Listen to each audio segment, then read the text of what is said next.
Здравейте, приятели! Това е първото ми видео и днес реших да направя клипче, където ще ви покажа моите рисунки. Да започваме! Това е моята рисунка на Five Nights at Freddy's. Общо взето са в една книга.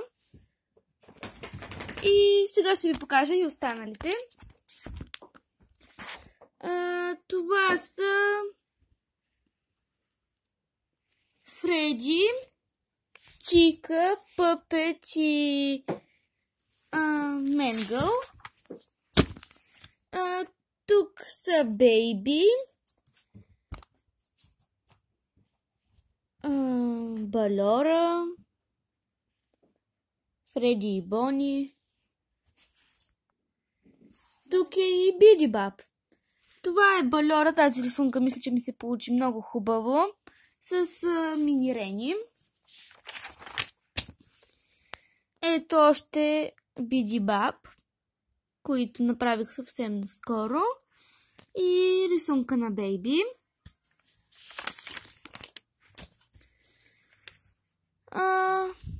Тук съм нарисувала Фреди и Бони. И тези насам са малко по-нови. Това е Менгъл и духът, в който се вселява в нея. Това е Пъпета. По-скоро лошият. А тук съм направила Golden Фреди с едно дете.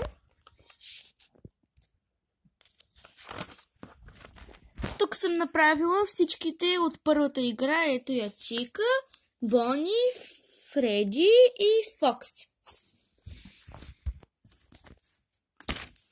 А тук съм направила Менгъл и Фокси, които ги направих съвсем наскоро. Не съм ги отсветила.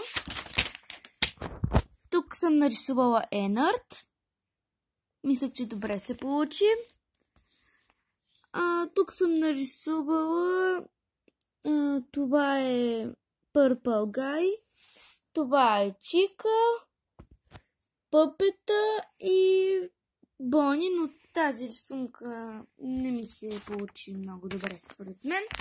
И тази е последната, която нарисувах с маската на героят Фреди.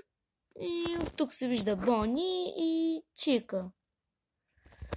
Сега ще ви покажа останалите неща.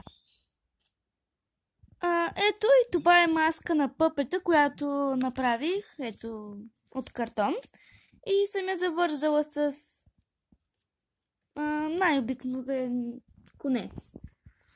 Мисля да направя клипче, където да видите как се прави. И имам и още една. Тази е на Фреди. Пак е с завързване и да, това е. Ако ви е харесало видеото и искате да видите още интересни неща, абонирайте се за канала ми и ме последвайте, като харесате видеото.